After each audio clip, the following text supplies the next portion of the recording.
चलिए हनुमानी भैया के नाम लिया जाओ। और भैया हम कहले बनी तो कहा मंगल गीत है कलाकार में सब चलेला, लेकिन अभी फिलहाल हम मंच पे बनी तो आई एगो मंगल गीत बहुत ज्यादा वायरल रहे हमार। बस हेजवा जितना भाई लोग वालो हम यही रिक्वेस्ट करब कि रउआ सब के जब बैरिया बैरिया में हम आइल बनी तो हम चाहता नहीं कि उहे इज्जत सम्मान के साथ में जाए जैसे रउआ सब एक बहन के भेजिला। तो जोरदार ताली हो जाए।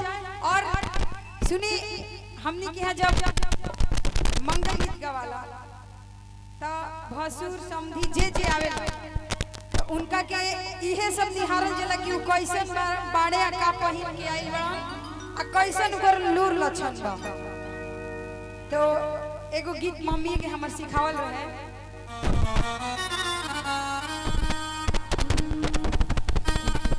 कि कहिया के चलल तू हवाए हनुमान भेड़ुआ।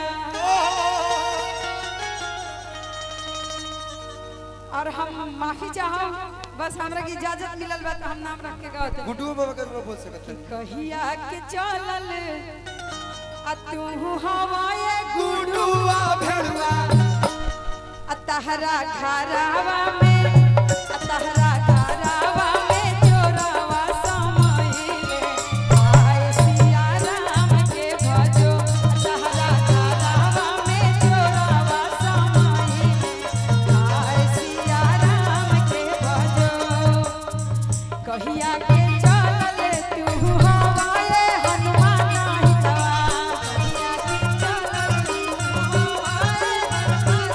कहिया के चलल तू हवाए गुडुआ भेड़ुआ तहरा घरावा में तहरा घरावा में चोरावा समाइले आय सिया राम के भजो तहरा घरावा में चोरावा समाइले आय सिया राम के भजो।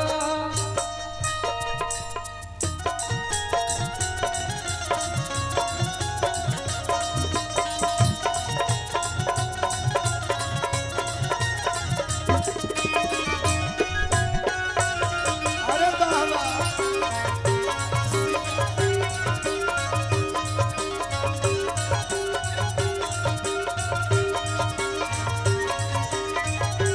अब देखिए हमने की हाँ चोर चोरी करेला हर कुछ चोरी करेला गहना गुड़िया परिवार के छोड़ के जब पकड़ाला तो गोली बंदूक चाकू छुरा जौन मन करेला तौन चलावेला।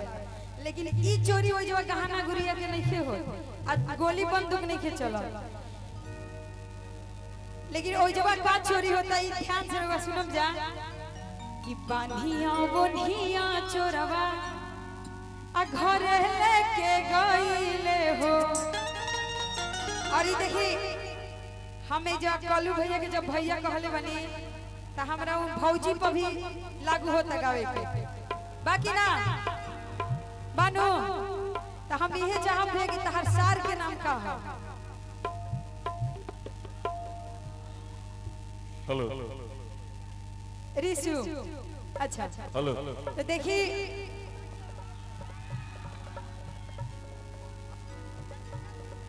कलू भैया के सार के नाम ऋषि हो। बहुत शॉर्ट नाम बा छोटा सा नाम बा 2 अक्षर में लेकिन बहुत प्यारा नाम बा। तो बांधिया बोनिया चोरवा आ घरे लेके गईले हो। अयब उनका बहिनी के अयब ऋषि के दीदिया के बन्हा ले मोटरिया हाय सिया राम के भजो उनका बहिनी के बन्हा ले मोटरिया हाय सिया राम के भजो।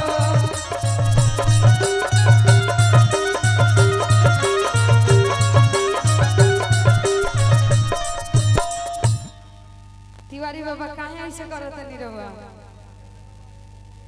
ना ना दोनों के बराबर में रखी। काहे कि ए जो मंगल के चलत भाई तो दोनों कलाकार के सुने खातिर पब्लिक खड़ा बा और देखा था इतना प्यारा आशीर्वाद।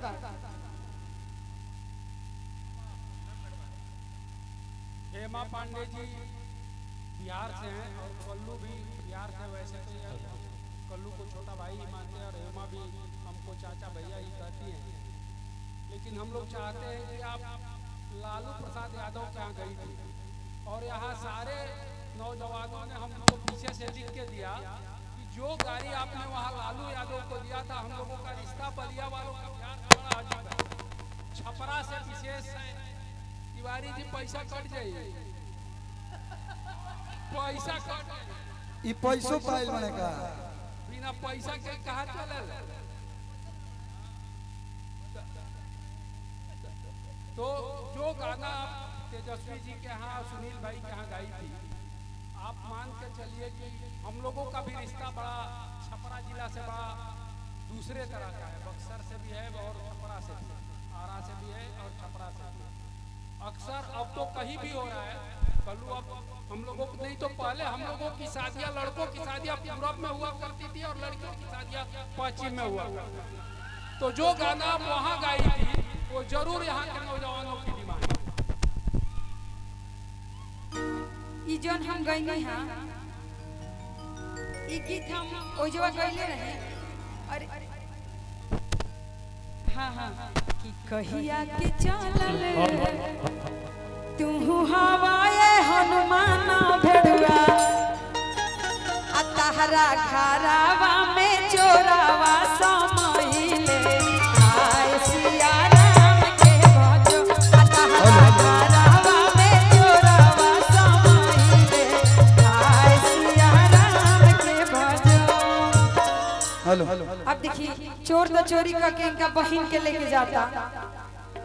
अब देखिए इस गीत के भाव थोड़ा सा ध्यान से सुनम जा कि बांधिया बोनिया चोरवा घरे लेके गईले हो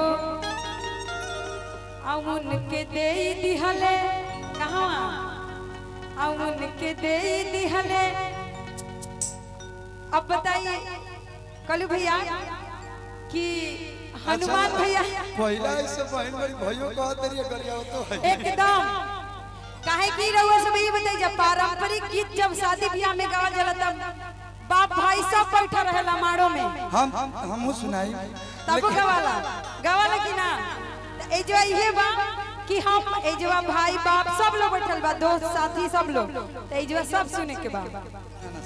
तो देखिए कलू भैया के सार खाती कि बानिया बोनिया चोरवा आ घरे लेके गईले हो अउन के दे दिहले आंसू भैया के से जरिया हाय सिया राम के भजो अउन के दे दिहले कलू भैया के से जरिया हाय सिया राम के भजो। एही में गौर भाव आवेला रउए सब माइंड मत करो जा, लेकिन ई बार बार हम ये कहता नहीं सोशल मीडिया जितना यूट्यूबर वाले भैया वालों कुछ गलत लिखिया लोग मत कि हाथवा के बेग लेके आ घुमेली कौन बोछिनरो कि हाथवा के बेग लेके आ घुमेली हनुमान बोछिनरो। आया गुड्डू आजाद हो, गुड्डू आजाद के लिए आप बोल सकती हैं मेरे बड़े भाई। हवा के बेग ले भैया रहुआ नाम रख दी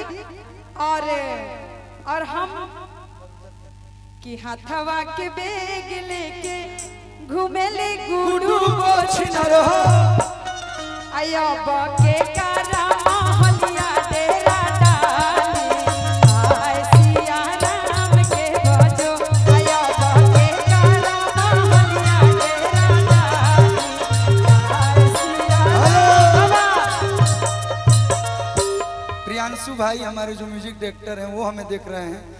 आई पंकज भसुर हैं और एक नाते से हमारे भसुर हैं, हमारे मतलब मेरी वाइफ के भसुर हैं, ये मेरे बड़े भाई भी हैं। तो एक बार पंकज भसुर वाले एक लाइन गा दी।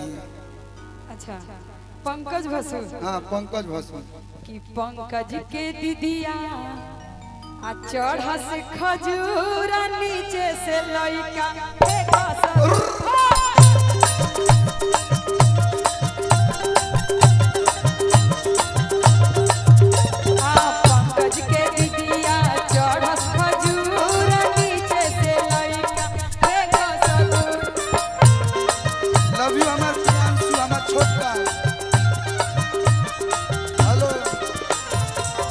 शंकर जी की तरफ से बहुत सारा प्यार, शंकर जी की तरफ से बहुत सारा प्यार। नेताजी के जो साले साहब हैं नीलेश, आओ भाई तनी हमरो के दिखाओ देवा शीशा। अच्छा शीशे अब जब तक राउर सार भइले तो हमारो सारे भइले, तो हम उनके लिए गा रहे हैं।